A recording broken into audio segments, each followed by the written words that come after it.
आजच डाउनलोड करा आणि तुमच्या आवडत्या मालिकांचा आनंद लुटा।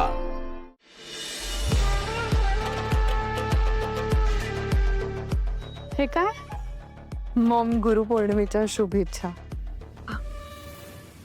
सो स्वीट मॉम, तुम्ही अशाच माझ्या पाठीशी कायम राहा, माझ्या गुरु म्हणून, माझ्या मेंटर म्हणून। तुम्ही मला आयुष्यात खूप गोष्टी शिकवल्यात मॉम, पण मी तुम्हाला गुरुदक्षिणा म्हणून काहीच देऊ शकले नाही। तेवढं काय तर तुमची एक साधी इच्छा आहे की या घरात पाळणा हलावा, पण माझ्या करिअरमुळे मी तुमची ही इच्छा पूर्ण नाही करू शकत।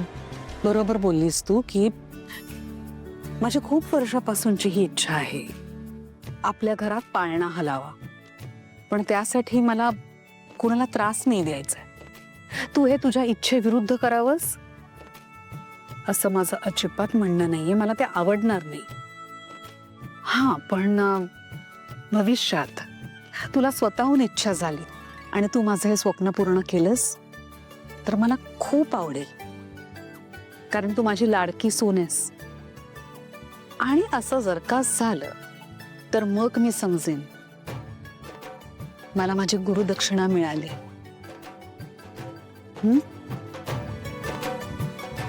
Thank you, you welcome Maugham.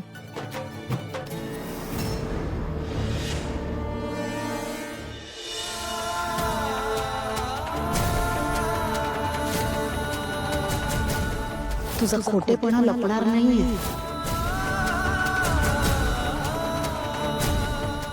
तू तुझ्या आवाजाचं सत्य किती दिवस लपवून ठेवू शकणार आहेस त्याच्यापासून? सप्तपदी घेताना दिलेली 7 वचनं निभावताना गुरुला दिलेलं वचन विसरणार नाहीयेस ना सावली तू? स्पष्ट विचारतो तुला सावली मी, एका क्षणासाठी मला पण असं वाटलं की तू गातेस।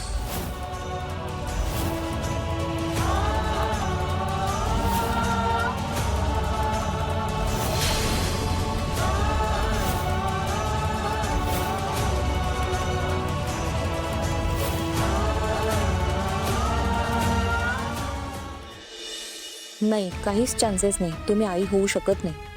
काय बोलताय तुम्ही? जग इतकं ॲडव्हान्स झालेत, की टेक्नॉलॉजी आल्यात, वेगवेगळी औषधं आली आहेत, काहीतरी होऊ शकेल ना? आधी विचार तर करा। सरळ नाही म्हणताय, पैशांचं टेन्शन घेऊ नका। ऐश्वर्या मॅडम, अहो पैशाने आई होता आलं असतं तर किती सोपं झालं असतं नाही का? पण तुमच्या गर्भाशयाच्या पिशवीचा प्रॉब्लेम आहे। याआधी तुम्ही 2 वेळा कन्सीव्ह राहिला होतात, पण त्यावेळेला तुम्हाला मूल नको होतं, मग ॲबॉर्शन करावं लागलं, त्यामुळे तुमचं गर्भाशय डॅमेज झालेलं आहे। आपण सगळे उपचार करून बघितलेत, सगळ्या चाचण्या करून बघितल्यात, काहीच होप्स नाही आहेत। आणि तरी सुद्धा तुम्हाला होप्स वाटत असतील ना, तर मी आज स्पष्ट सांगते, तुम्ही आई होऊ शकत नाही।